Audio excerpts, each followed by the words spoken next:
Good morning students. Last class में हमने enzyme के मोड ऑफ एंजाइमेटिक एक्शन यानी कि एंजाइम की क्रियाविधि के बारे में पढ़ा था। इस क्लास में हम आगे nomenclature and classification of enzymes यानी कि एंजाइम का नामकरण और एंजाइम के वर्गीकरण के बारे में बात करेंगे।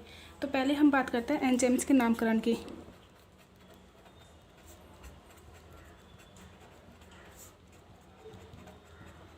एंजाइम का नामकरण, जैसा कि मैंने आपको लास्ट क्लास में बताया था कि एंजाइम के नाम के पीछे एज लगता है। अधिकांश एंजाइम के नाम के पीछे क्या लगता है? एज लगता है। यह बात बताई थी ड्यूक्लॉक्स ने।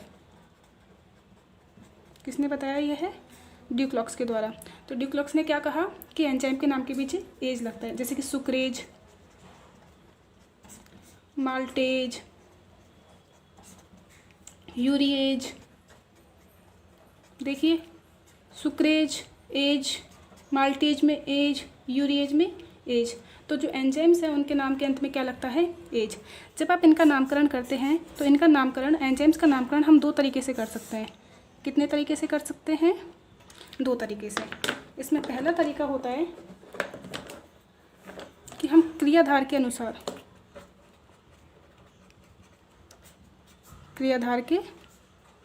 अनुसार एंजाइम का नामकरण करें, अर्थात किस तरह के सबस्ट्रेट पर एंजाइम काम कर रहा है। जैसे कि यदि कोई एंजाइम सुक्रोज का जल अपघटन करता है, यदि कोई एंजाइम सुक्रोज का जल अपघटन करेगा तो उस एंजाइम का नाम क्या हो गया? सुक्रेज। इसी तरीके से यदि कोई एंजाइम माल्टोज का जल अपघटन करता है तो क्या कहलाएगा वो? माल्टेज। यूरिया का जल अपघटन करने वाला एंजाइम यूरिएज। तो जो एंजाइम है वो किसके ऊपर निर्धारित है? क्रियाकारक के ऊपर। तो सुक्रेज क्या करता है? सुक्रेज एंजाइम, सुक्रोज एक डाइसैकेराइड है। इस डाइसैकेराइड क्या होता है? इसमें दो सैकेराइड आपस में आके जुड़ते हैं। दो सैकेराइड्स जुड़ेंगे, दो मोनोसैकेराइड जुड़ेंगे और आपस में क्या करेंगे? एक डाइसैकेराइड का निर्माण कर देते हैं। तो सुक्रोज का निर्माण कैसे होगा? जब ग्लूकोज और फ्रक्टोज, जब ग्लूकोज 6 कार्बन वाली और फ्रक्टोज 6 कार्बन वाली, जब ग्लूकोज और फ्रक्टोज जुड़ते हैं तो एक जल का अणु बाहर निकलता है और किसका निर्माण होता है? सुक्रोज का। लेकिन सुक्रेज की उपस्थिति में, किसकी उपस्थिति में? सुक्रेज की उपस्थिति में यह सुक्रोज अपने अवयवी तत्वों में टूट जाएगा। तो सुक्रोज को तोड़ने का काम किसने किया? सुक्रेज ने। तो क्रियाधार के अनुसार हम एंजाइमों का नामकरण कर सकते हैं।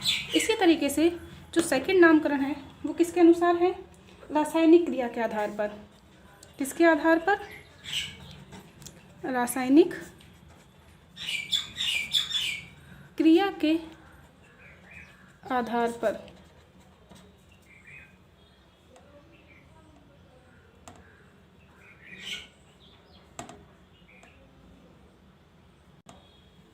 सेकेंड इसमें तरीका है रासायनिक क्रिया के आधार पर, on the basis of chemical reaction. ये क्या कह रहा है कि जो एंजाइम किस प्रकार की रासायनिक अभिक्रियाओं को उत्प्रेरित करते हैं उसी के आधार पर क्या नाम दे दिया गया है? एंजाइम का नाम।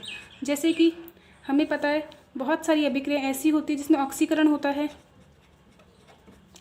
बहुत सारी अभिक्रियाएं ऐसी होती है जिनमें अपचयन होता है।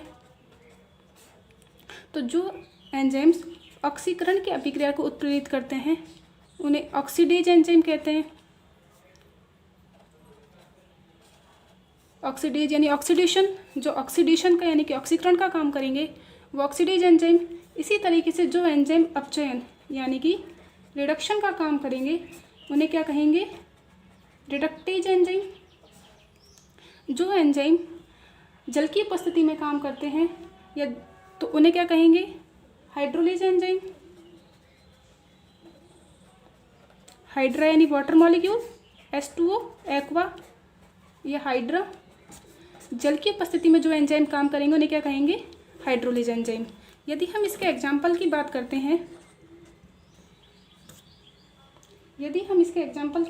हैं, तो इसका एग्जाम्पल है ग्लूटामिक डिहाइड्रोजिनेज।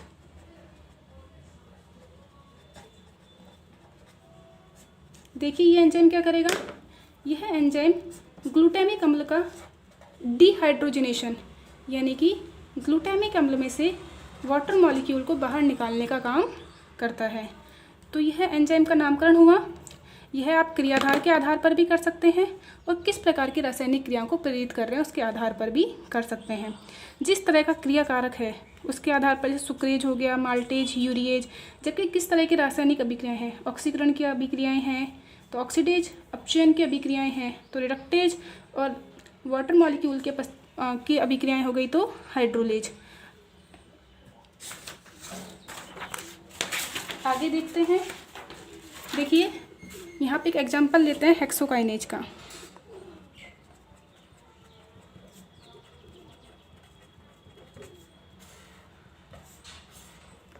हमने पढ़ा था हेक्सोकाइनेज। हेक्सोकाइनेज एंजाइम एक पूरे ग्रुप के ऊपर काम करता है। कौन से ग्रुप के ऊपर? 6 कार्बन वाली शर्करा के समूह के ऊपर काम करता है, जैसे ग्लूकोज, फ्रक्टोज, गैलेक्टोज। ये तीनों ही 6 कार्बन वाली शर्कराएं हैं। ग्लूकोज, फ्रक्टोज, गैलेक्टोज, इनके ऊपर कौन सा अणु काम करेगा? हेक्सोकाइनेज अणु। लेकिन वास्तव में इस एंजाइम का नाम क्या है? वास्तव में इस एंजाइम का नाम ATP डिहेक्सोज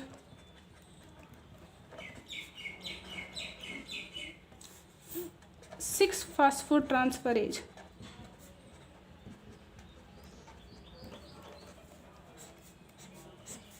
वास्तविकता में इस एंजाइम का नाम ATP डिहेक्सोज 6 फास्फोट्रांसफरेज है। देखिए क्या करता है यह जो एंजाइम है ATP से क्या करेगा? फास्फेट ग्रुप लेगा और डी शर्करा पर, डी हेक्सो शर्करा पर, डी शर्करा मैंने बताया था आपको त्रिविम समावयवी होते हैं, एक डी रूप होता है और एक एल रूप होता है। तो जो हेक्सोकाइनेज एंजाइम है वो क्या करेगा? ट्रांसफरेज यानी कि ट्रांसफर, स्थानांतरण। हेक्सोकाइनेज ATP से फास्फेट समूह लेगा और 6 कार्बन वाली हेक्सोज शर्करा के 6ठे कार्बन पर फास्फेट समूह का, फास्फो का मतलब क्या है? फॉस्फेट समूह। तो देखिए ATP क्या करेगा, हेक्सोकाइनेज क्या करेगा? ATP एडिनोसिन ट्राइफॉस्फेट, इसके पास 3 फास्फेट के अणु होते हैं। तो हेक्सोकाइनेज एंजाइम ATP से फास्फेट लेगा, इस फास्फेट को किसी भी हेक्सोज शर्करा के 6ठे कार्बन पर क्या कर देगा? स्थानांतरित कर देगा। तो ATP देखिए इस नाम से हमें पूरा समझ में आ गया कि क्रिया कारक क्या है और कौन सी अभिक्रिया है, कि हमें इसमें क्या करना है?